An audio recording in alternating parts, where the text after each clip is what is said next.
Assalamu alaikum. Dear students, welcome again, once and again. Welcome to you to my online class and for the students of Honours First Year Department of English.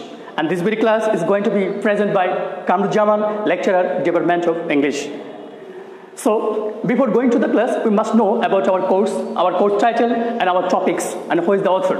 And there is a slide on the board, you can see. Our course title is Introduction to Prose.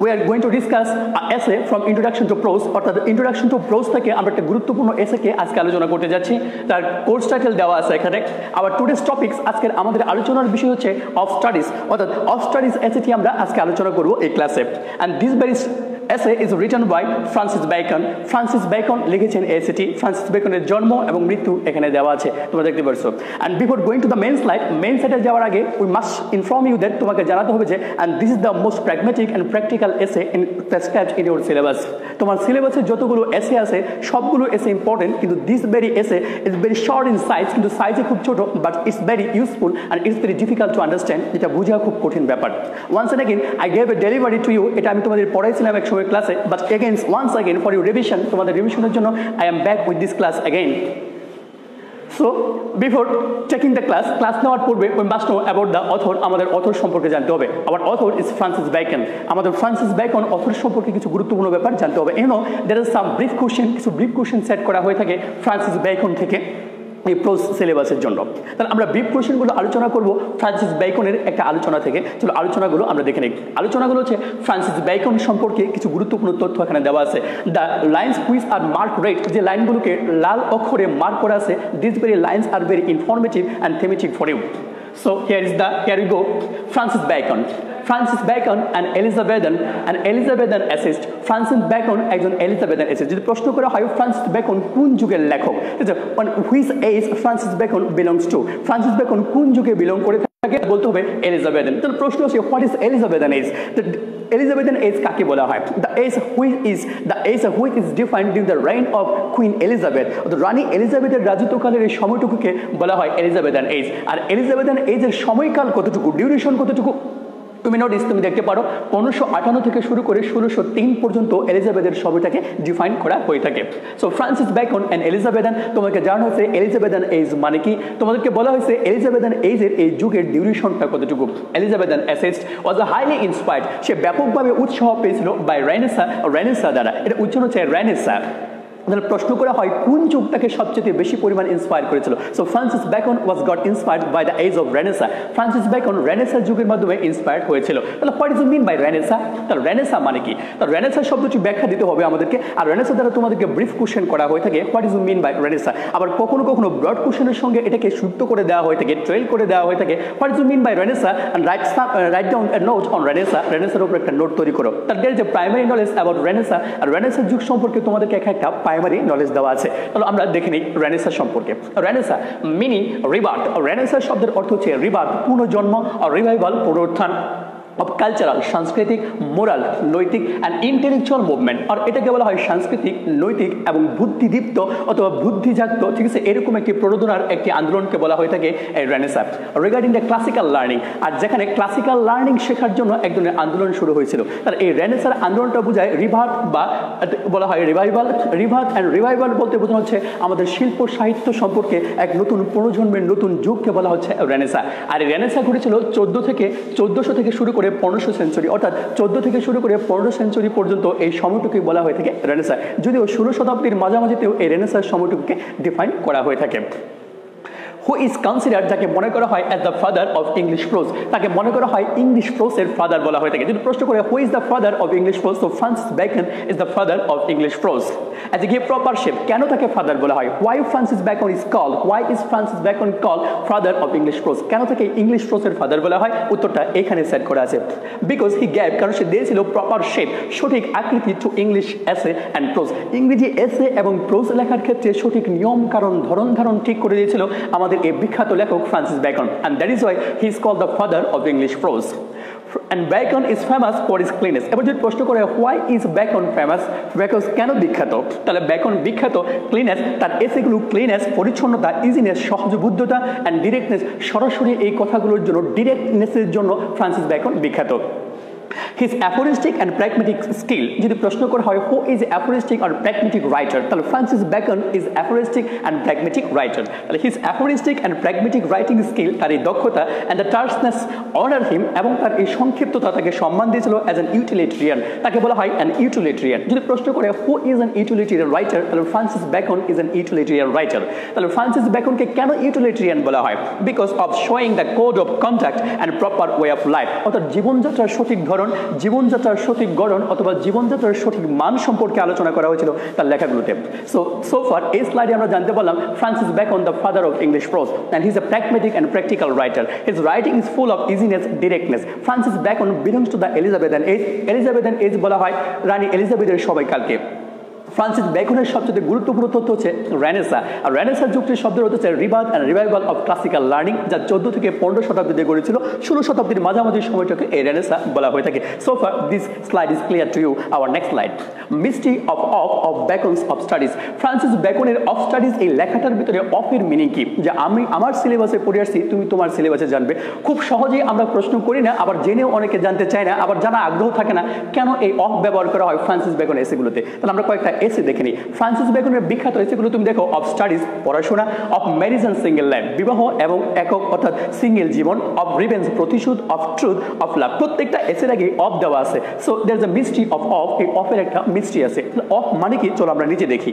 Of শব্দটি এখানে দেখাচ্ছে advantage and disadvantages, অর্থাৎ Francis Bacon দেখাচ্ছেন of studies পড়াশোনার সুবিধা অসুবিধা কি কি, আবার দেখাচ্ছেন অফ ম্যারেজ বৈবাহিক জীবনের সুবিধা অসুবিধা, সিঙ্গেল লাইফের সুবিধা অসুবিধা, রিভেঞ্জের সুবিধা অসুবিধা, ট্রুথ এবং লাভের সুবিধা অসুবিধা। তার মানে অফ শব্দের হচ্ছে disadvantages and also advantages. Both the side has been reflected in the essay of Francis Bacon. So off studies মানে আমরা আজকের এই off studies অধ্যায়ে আলোচনা করব off studies অর্থাৎ পড়াশোনার সুবিধা অসুবিধা সম্পর্কে। So our next deep insight into the essay of studies. Francis বেকনের বিখ্যাত essay of studies এর ভিতরে আমরা deep insight অর্থাৎ অন্তর্দৃষ্টি জ্ঞাপন করব এখানে কিভাবে তিনি ব্যাখ্যা করেছেন। ফ্রান্সিস বেকন তার টোটাল এসেটিকে তিনি 8টি ভাগে বিভক্ত করেছেন। যদি ভালো করে আমরা স্টাডি করি টোটাল এসেটিকে 8টি সেকশনে ভাগ করেছেন। এই 8টি সেকশন জানা সবচেয়ে বেশি গুরুত্বপূর্ণ। and if you don't give the proper attention to your study then it will be in vain, এটা টোটাল ব্যর্থতায় পর্যবসিত হবে। 8টি সেকশনের প্রথম section the use of studies. এই সেকশনে আলোচনা করা হয় এতে পড়াশোনার ব্যবহারটা কোথায়, আমরা পড়াশোনা কেন করি, কোন কাজে ব্যবহার করব। দ্য অ্যাবিউজেস অফ স্টাডি, আমরা পড়াশোনা করে আবার পড়াশোনাকে অ্যাবিউজ করে থাকি, তাহলে কোথায় কোথায় অ্যাবিউজ করে এতে দেখানো হয়েছে। Studies and experience replace one other, পড়াশোনা এবং অভিজ্ঞতা একটি আরেকটির পরিপূরক সম্পূরক এবং alternative. Studies can function as a catalyst, পড়াশোনা এক ধরনের অনুঘটকের কাজ করে, ক্যাটালিস্টের কাজ করে থাকে, অর্থাৎ to shape our life, to form our life study is nothing but an important thing. The procedure of reading, কী করে পড়াশোনা করতে হয়, পড়াশোনার ওয়েটা কি, শুধু পড়লেই হবে না, তোমাকে পড়াশোনার ওয়ে জানতে হবে। ডিফারেন্ট মোডস অফ স্টাডি, পড়াশোনার বিভিন্ন মোড আছে, এক একটা ধারণ আছে, সেগুলো জানতে হবে। Studies of different subject and their values, সকল সাবজেক্টের পড়াশোনার সমান ভ্যালু নয়, প্রত্যেক সাবজেক্টের ভ্যালুগুলো ভিন্ন রকমের হয়। তাহলে কোনটার কোন ভ্যালু, কোন সাবজেক্টের কোন ধরনের মূল্য আছে সেগুলো জানাবো আজকের এসেতে। And healing power of study, healing শব্দ তো কিউরেটিভ পাওয়ার, পড়াশোনা যে মনের আরোগ্য দূর করে, যেমন ফিজিশিয়ান আমার শরীরের রোগ দূর করে থাকে, সিমিলারলি পড়াশোনা আমাদের মাইন্ড সাইকোলজিকে পরিষ্কার করে থাকে। It's a medicine, study is a kind of medicine to cure the disease of your mind, তোমার মনের রোগ ব্যাধিকে সারাতে পড়াশোনা এক ধরনের কিউর বা হেলিং পাওয়ারের কাজ করে থাকে। সো আমরা এই স্টাডিটার দুটি সেকশন আলোচনা করবো আজকের ক্লাসে, পরবর্তী সেশনগুলো স্টেপ বাই স্টেপ আসবে। আজকের প্রথম স্টেপ আমাদের দ্য ইউজ অফ স্টাডি, অর্থাৎ পড়াশোনা কোন কোন কাজে ব্যবহার করা হয়। তুমি তোমার টেক্সট বইটা নিতে পারো আর সেখানে এই লেখাগুলো দেখতে পারো। প্রথমত ফ্রান্সিস বেকন বলছেন স্টাডিজ সার্ভ ফর ডিলাইট, পড়াশোনা কি করে, পড়াশোনা আমাদেরকে দিয়ে থাকে আনন্দ। তাহলে study give us delight pleasure, এই পড়াশোনা আমাদেরকে আনন্দ দিয়ে থাকে। ফর অর্নামেন্ট দিয়ে থাকে। অর্নামেন্ট মানে কি, অর্নামেন্টকে আক্ষরিক বাংলায় বলা হয় অলংকার। তাহলে অলংকারটা কিসের, আমাদের কথা বলার অলংকার। যে পড়াশোনা করে, যার বই পড়ার ইচ্ছে আছে, যে বেশি পরিমাণ বই পড়ে তার কথার যে ধরন আর যে পড়ে না তার কথার ধরন অবশ্যই ভিন্ন হবে। তাহলে তোমার কথার সারিত করবে, কথাকে শার্প করবে, পড়াশোনা অর্নামেন্ট দেবে। অ্যান্ড অ্যাবিলিটি, এবং তোমাকে সামর্থ্যবান করে তুলবে। সামর্থ্যবানকে to discuss anything, to handle any matter, যে কোনো ম্যাটারকে তুমি খুব সহজে হ্যান্ডেল করতে পারবে। তাহলে studies give us delight, ornament, ability, পড়াশোনা আমাদেরকে 3টি বিষয় দিয়ে থাকে। The chief use for delight is in privateness, আমরা সবচেয়ে পড়াশোনা করে আনন্দটা কখন পাবো, আমাদের প্রাইভেটনেসে। What do you mean by privateness? Private মানে কি ইন সলিটারি, অর্থাৎ when you are in solitary place, যখন তুমি নীরব নির্জনে একা থাকবে তখন স্টাডি তোমাকে কম্পেনিয়ন দিবে। তোমার প্রাইভেটনেসে, তোমার গোপনীয়তা, তোমার একাকিত্ব থাকার সময়ে প্রাইভেটনেসে তোমাকে প্রচুর পরিমাণে আনন্দ দিয়ে থাকবে পড়াশোনা। Your company or your best friend বলা হয়। রিটায়ারিং অর্থাৎ অবসরে, যখন তুমি অবসরে থাকবে পড়াশোনা তোমাকে আনন্দ দিয়ে থাকবে। For ornament is in discourse, অর্থাৎ আলোচনা করার সময়, ডিসকোর্স মানে আলোচনা, আলোচনায় তোমাকে অর্নামেন্ট দেবে। Your discussion will be fruitful, your discussion will be অর্নামেন্টেড। তোমার আলোচনাগুলো অলঙ্কৃত হবে। একজন পড়াশোনা না করা ব্যক্তি বা বই পড়ে না পড়া ব্যক্তির আলোচনা আর তোমার আলোচনা অবশ্যই ডিফারেন্ট হবে। সো পড়াশোনা আমাদের আলোচনাকে অর্নামেন্টেড করে। ফর এবিলিটি, তোমার ক্ষমতা বৃদ্ধি করবে। ইন দ্য জাজমেন্ট, এবং তোমার বিচার বুদ্ধি ক্ষমতাকে বৃদ্ধি করবে।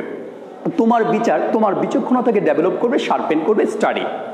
অ্যান্ড ডিসপোজিশন অফ বিজনেস, এবং বিভিন্ন বিজনেস অর্থাৎ বিভিন্ন বিজনেসকে, বিভিন্ন কর্মক্রিয়াকে ডিল করার জন্য খুব সহজে স্টাডি সাহায্য করে। তাহলে এখানে দেখা যাচ্ছে পড়াশোনা আমাদের অর্নামেন্ট দেয়, আমাদের অ্যাবিলিটি করে থাকে, আমাদেরকে আমাদের কথাগুলোকে অর্নামেন্টেড করে, আমাদের আলোচনায় সাহায্য করে, আমাদেরকে প্রাইভেটনেসে সাহায্য করে, আমাদের লেজার টাইমে আমাদের বন্ধু কোম্পানির হিসেবে কাজ করে। For expert man can execute and perhaps জাজ অফ পার্টিকুলার, যে কোনো পার্টিকুলার ব্যাপারকে জাজ করার জন্য এক্সপার্ট করে তোলে তোমাকে। তো study will make you expert, পড়াশোনা তোমাকে এক্সপার্ট করবে টু জাজ এনি ম্যাটার, টু জাজ এনিথিং, ওয়ান বাই ওয়ান, একের পর এক। বা দ্য জেনারেল কাউন্সিল, আবার সাধারণ কাউন্সিলগুলো যে আসে, জেনারেল কাউন্সিলও তোমাকে সাহায্য করবে study to meet up, to solve the problems, the dealings with our general life. সাধারণ জীবনের সঙ্গে সাধারণ যে বিষয়গুলো আছে সেগুলোকে ডিল করতে স্টাডি আমাদের সাহায্য করবে। অ্যান্ড দ্য প্লটস, এবং বিভিন্ন প্লটের ক্ষেত্রে। মার্শালিং অফ অ্যাফেয়ার, মার্শালিং শব্দের অর্থ হচ্ছে ডিলিং, একজনের ডিল করা। Marshalling of affair, our affairs of daily life, আমাদের নিত্যদিনের of everyday life, as usual life, নিত্যদিনের জীবনের যে অ্যাফেয়ারগুলো আছে এগুলোকে ডিল করতে সাহায্য করবে study. And come best from those that are learn, আর এই সবচেয়ে বেশি পারবে তারাই যারা লার্ন, যারা শিক্ষিত, যারা পড়াশোনা করে। So this very chart is with you about the use of study, অর্থাৎ পড়াশোনার ইউজ সম্পর্কে, পড়াশোনা আমরা কোন কোন কাজে ব্যবহার করব, এগুলো পড়াশোনার ব্যবহার সম্পর্কে দেখানো হলো। আবার next and the last slide, the abuses of study. কিন্তু পড়াশোনাকে আমরা অ্যাবিউজও করে থাকি। পড়াশোনাকে অ্যাবিউজ করে থাকি আমরা কিভাবে? Two spend too much time in studies is sloth, যারা পড়াশোনায় সবচেয়ে বেশি সময় ব্যয় করে এদেরকে বলা হয় স্লথ। স্লথ মানে লেজি, এদেরকে অলস বলা হয়। You need not to spend too much time in study, because every study needs every types of fictional time. প্রত্যেক পড়াশোনার ক্ষেত্রে কিছু ফিকশনাল টাইম প্রয়োজন, কিন্তু সব ধরনের পড়াশোনায় সমান সময় ব্যয় করে একজনের স্লথনেস, একজনের লেজিনেস। তাহলে বলছেন to spend too much time in study sloth, তাই পড়াশোনায় বেশি সময় ব্যয় করা একজনের অলসতা, laziness. To use that too much for ornament is affectation. আবার তুমি কোথায় কোথায় বইয়ের রেফারেন্স টানো, কোথায় কোথায় বইয়ের উদ্ধৃতি টানা, কোথায় কোথায় উদ্ধৃতি দেওয়া, অর্থাৎ বইয়ের জ্ঞানকে জাহির করা বা বাহির করা, এটা হচ্ছে একজনের অ্যাফেক্টেশন, একজনের ভান করা। অতএব এটা তোমার কথাগুলোকে নষ্ট করবে, ঠিক আছে? অতএব পড়াশোনায় বেশি পড়াশোনা করো, কিন্তু সেটাকে কোথায় কোথায় জাহির করাটা, এটা তোমার বিদ্যাকে প্রকাশ না করে এটা বিদ্যাকে একজনের কলঙ্কিতই করে থাকে। তাহলে ফ্রান্সিস বেকন বলছেন আমরা পড়াশোনাকে এইভাবে অ্যাবিউজ করে থাকি, কোথায় কোথায় তার উদ্ধৃতি দান করে। To make judgement wholly by their rules, অর্থাৎ তুমি ঠিক যেভাবে পড়ছো পুঁথিগত জ্ঞান, তোমার পুঁথিগত জ্ঞান বা গ্রন্থগত জ্ঞানকে তুমি ঠিক যেভাবে পড়ছো হোনলি পুরোপুরি সেইভাবেই তুমি যদি তোমার নিয়ম অনুসারে বাস্তব জীবনে ডিল করো, তাহলে সেটা হচ্ছে এক ধরনের কি বলা হবে হিউমার অফ স্কলার, এটাকে বলা হিউমার, হাস্যকর ব্যাপার। সো স্টাডি, পড়াশোনায় স্পেন্ড টু মাচ টাইম, বেশি সময় ব্যয় করা, এ কাইন্ড অফ লেজিনেস, এক ধরনের অলসতা। You should not spend too much time in study, পড়াশোনায় বেশি সময় ব্যয় না করে তোমাকে টেকনিক্যালি টাইম ব্যবহার করতে হবে, প্র্যাকটিক্যালি ব্যবহার করতে হবে। আর কোথায় কোথায় বইয়ের উদ্ধৃতি জানাটা অর্নামেন্ট দিবে, কিন্তু তোমার কথাগুলোকে নষ্ট করে দেবে, আর্টিফিশিয়াল করে তুলবে, ন্যাচারাল হবে না। আর ফাইনালি বই পড়ে বইয়ের জ্ঞান দ্বারা সরাসরি সমস্যার সমাধান করাটাও একজন স্কলারদের হিউমার করার মতো বোঝায়। তো আজকে আমরা এই দুইটা স্লাইডে আলোচনা করলাম এই দুটি টপিক্সকে। ইনশাআল্লাহ in the next class I will discuss about the others topics and other slide. See you in the next class. আল্লাহ হাফিজ।